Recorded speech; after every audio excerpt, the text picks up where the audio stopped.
acartonado. Un escarmiento ejemplar, decía. Y en esta sala, porque en ella hay más trabajadores de las castas superiores que en ninguna otra de las del centro. Le he dicho que venga a verme aquí a las 2:30. Desempeña muy bien su trabajo, dijo Henry con hipócrita generosidad. Lo sé. Razón de más para ser severo con él. Su eminencia intelectual conlleva la correspondiente responsabilidad moral. Cuanto mayor es el talento de un hombre, ojo con esta frase, cuanto mayor es el talento de un hombre, mayor es su poder para extraviar a los demás. Ese es el peligro siempre, ¿no es cierto?, de los disensores del sistema, ¿no?, de los rebeldes del sistema.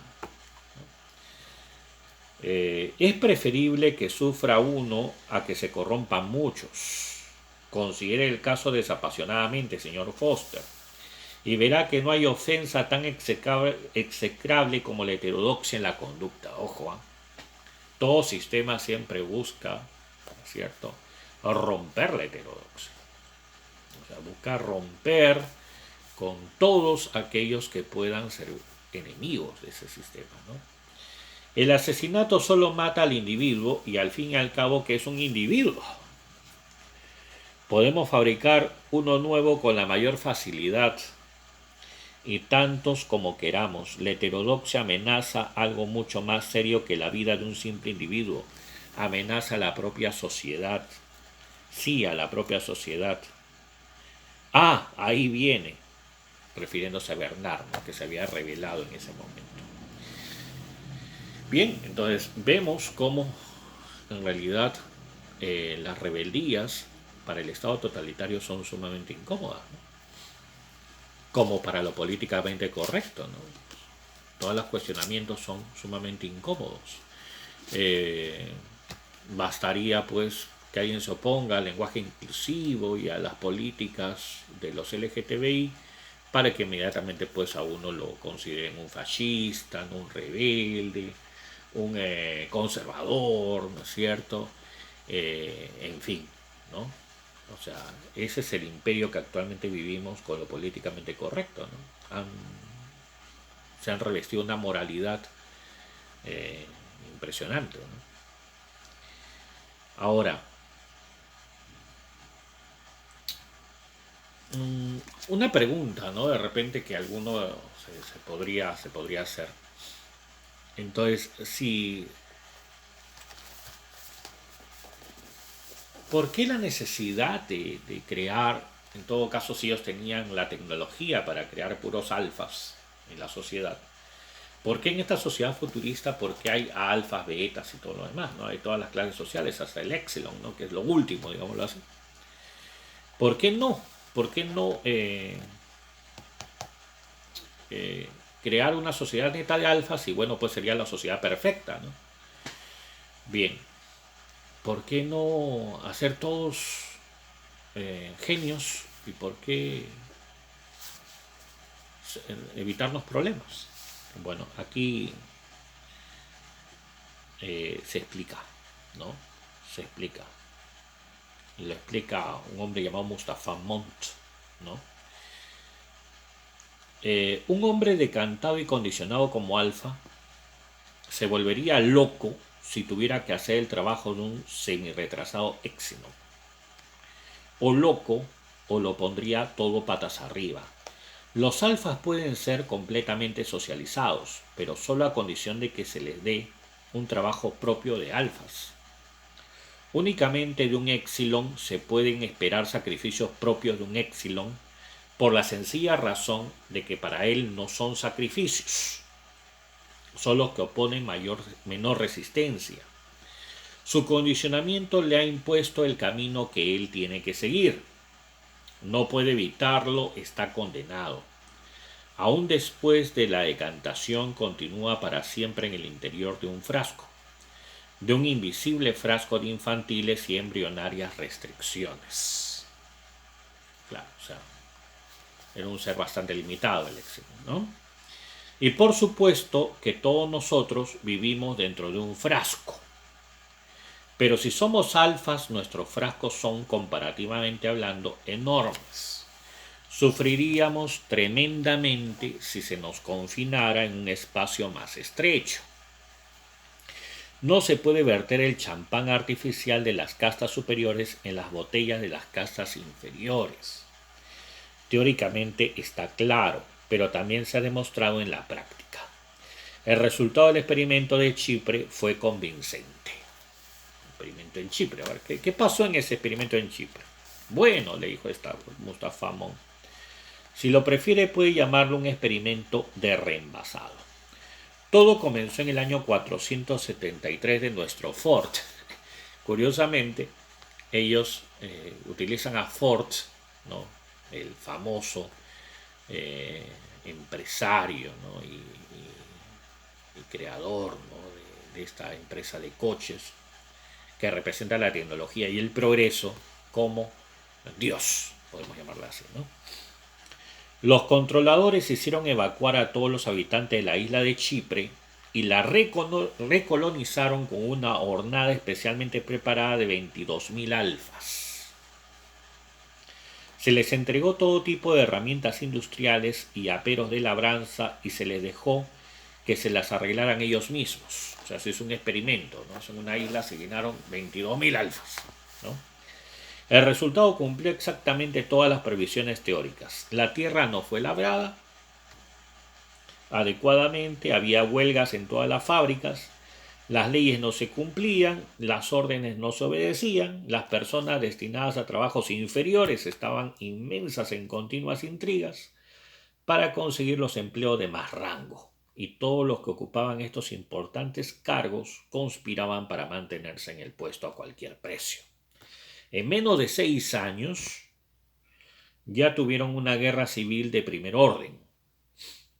Cuando ya habían muerto 19.000 de los 22.000, los supervivientes solicitaron unánimemente a los controladores mundiales que asumieran el gobierno de la isla, cosa que hicieron.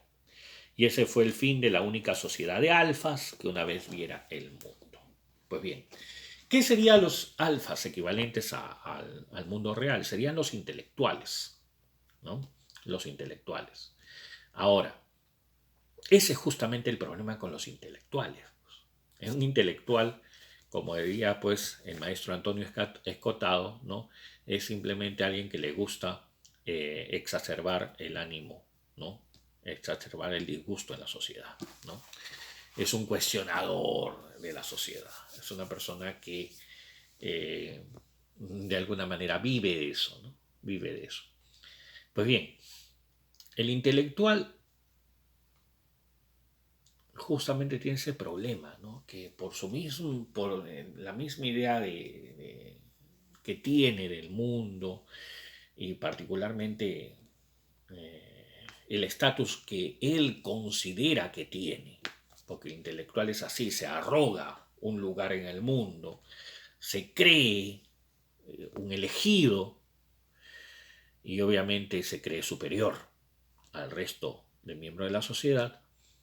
No va pues a cumplir con trabajos manuales, no va a trabajar para el otro, quiere que otros trabajen para él, en fin, ¿no? Entonces, el intelectual es un ser muy problemático,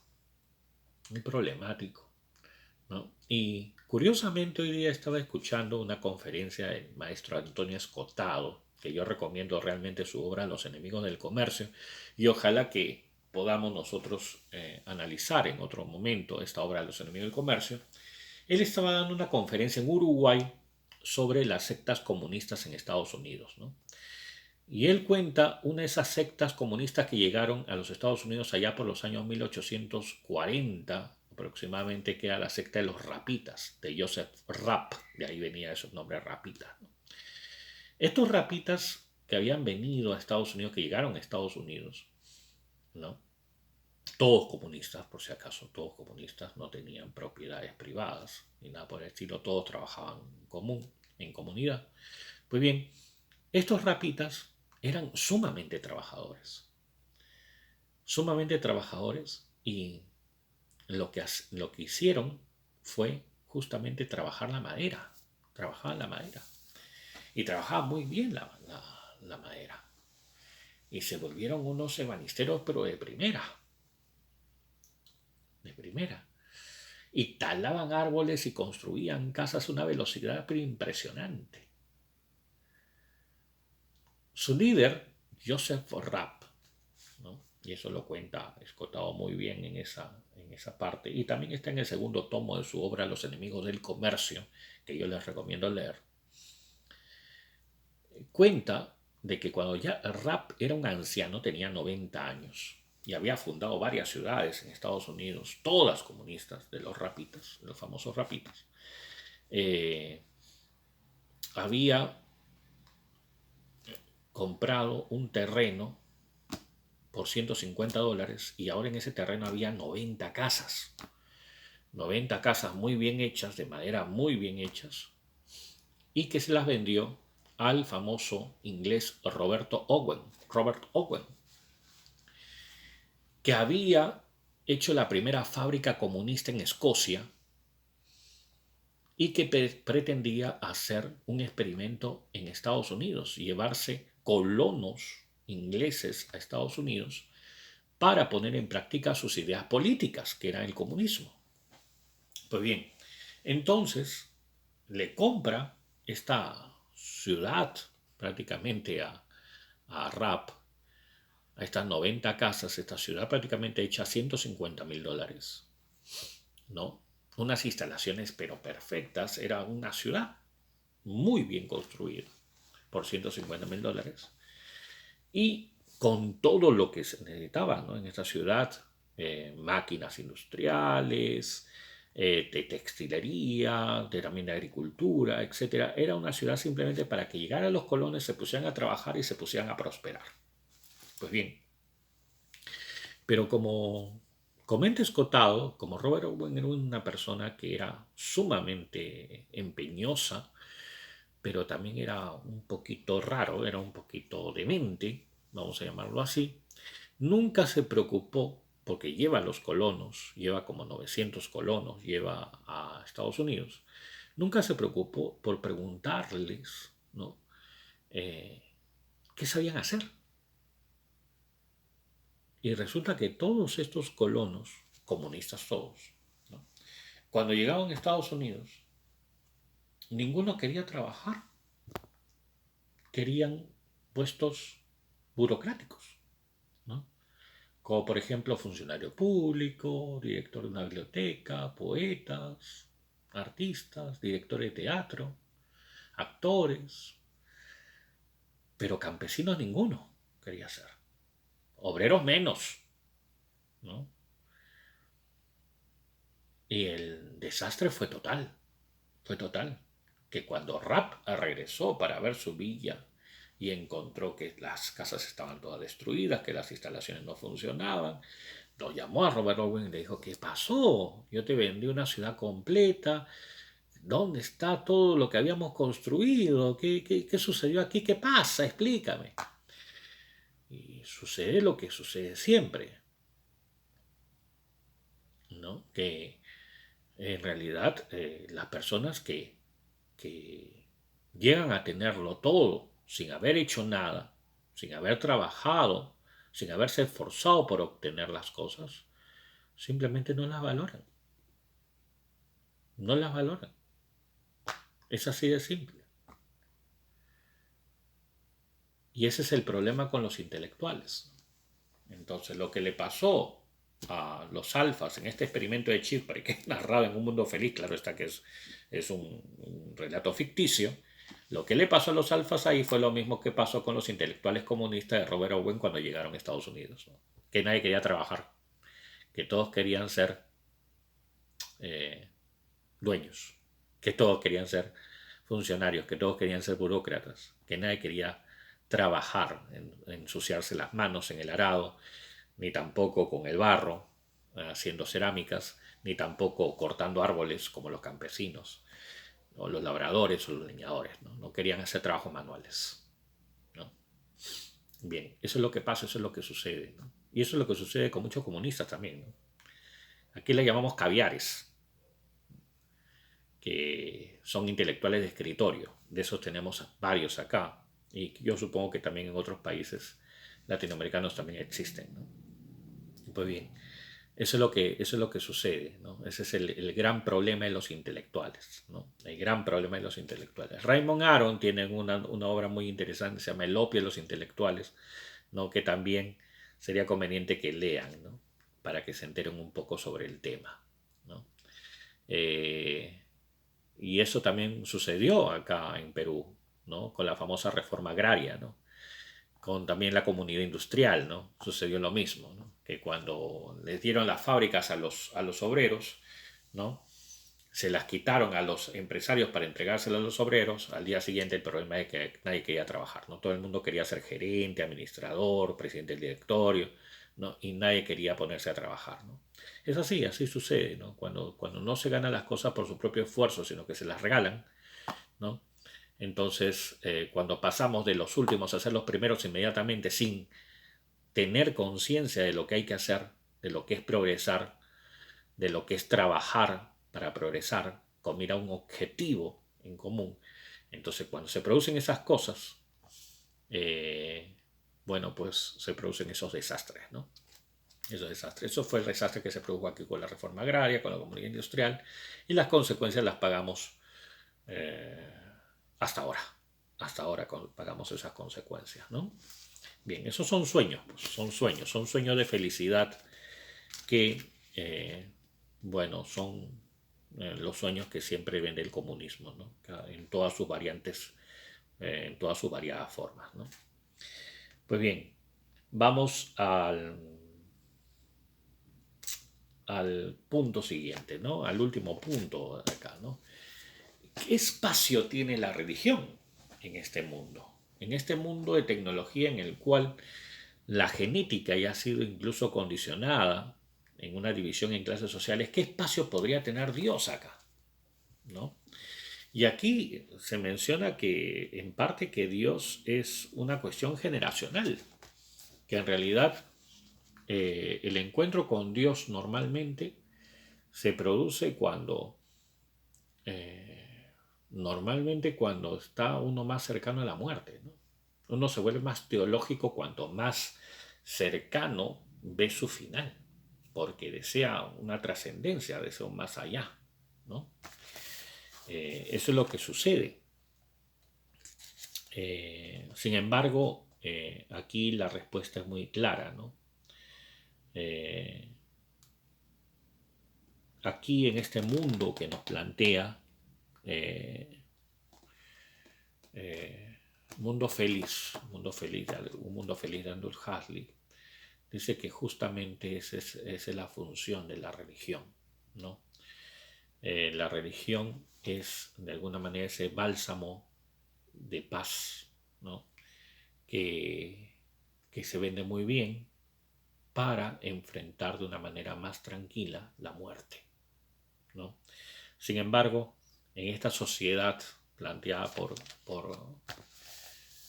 Aldous Huxley, este sistema, cada vez que algún alfa, por algún momento, ¿no? Por algún accidente, se viera presa de la depresión, porque también hay que tomar en cuenta que una persona que es muy feliz puede caer en depresión.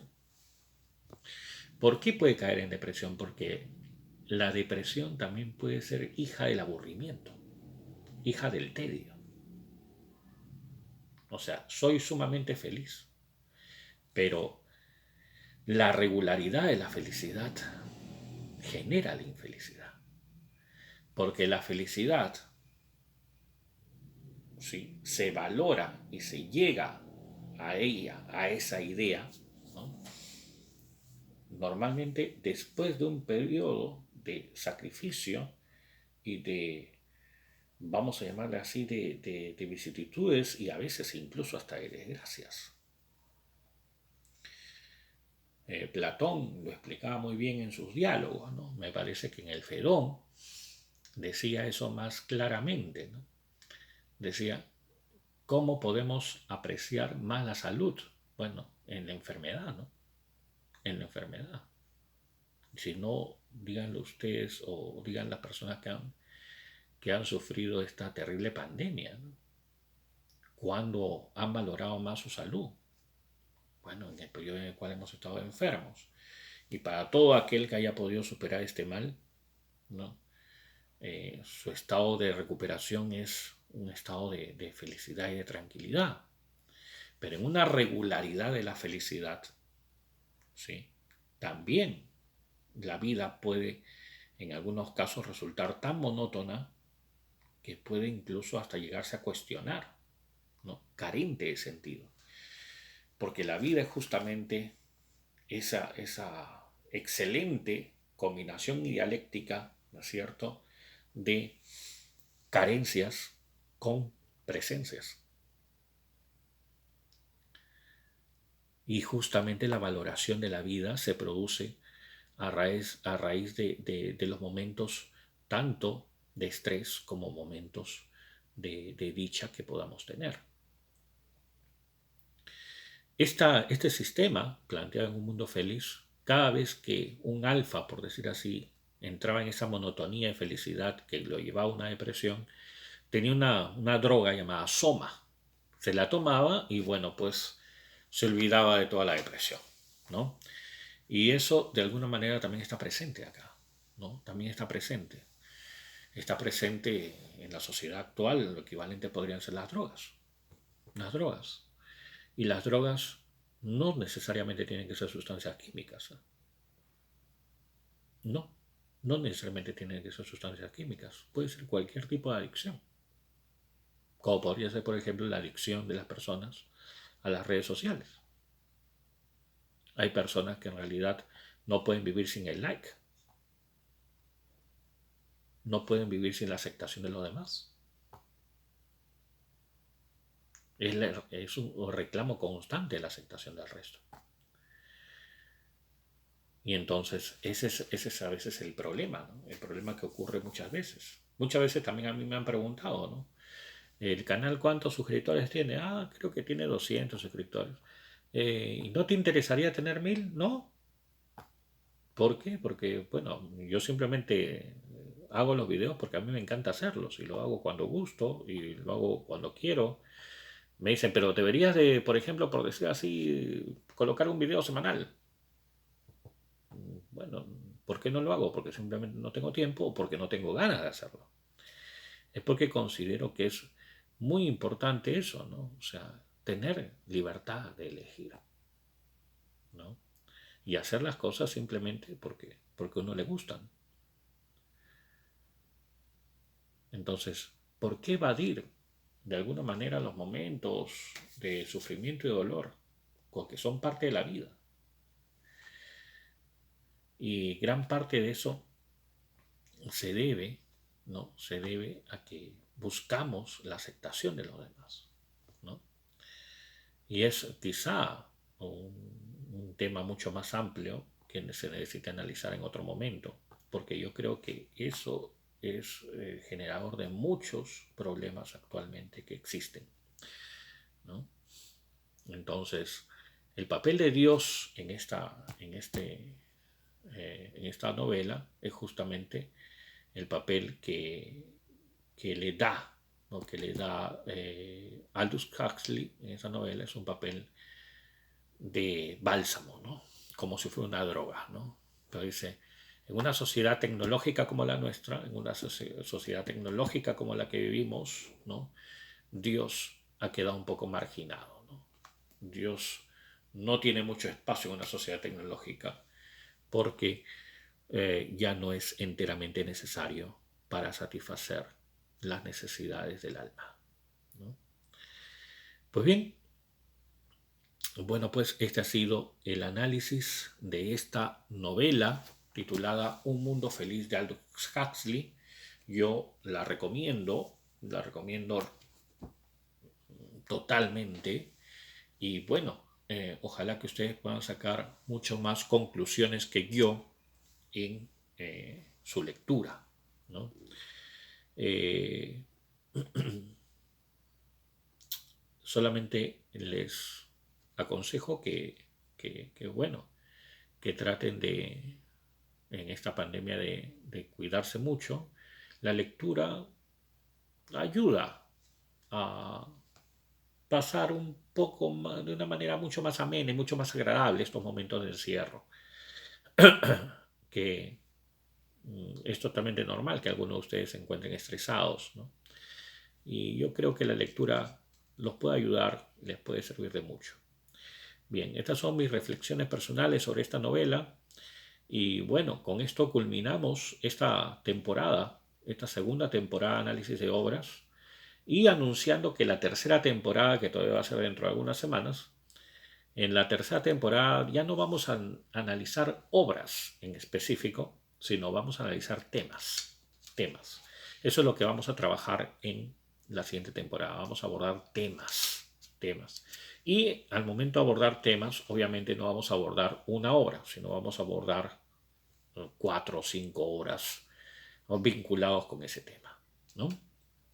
Bien, de mi parte, que gocen de buena salud, muy buenas noches y nos vemos en el siguiente video, en la próxima oportunidad. Muchas gracias a todos por su atención, compartan, ¿sí? Y espero sus comentarios pertinentes en relación con este video. Muchas gracias a todos por su atención otra vez. Cuídense.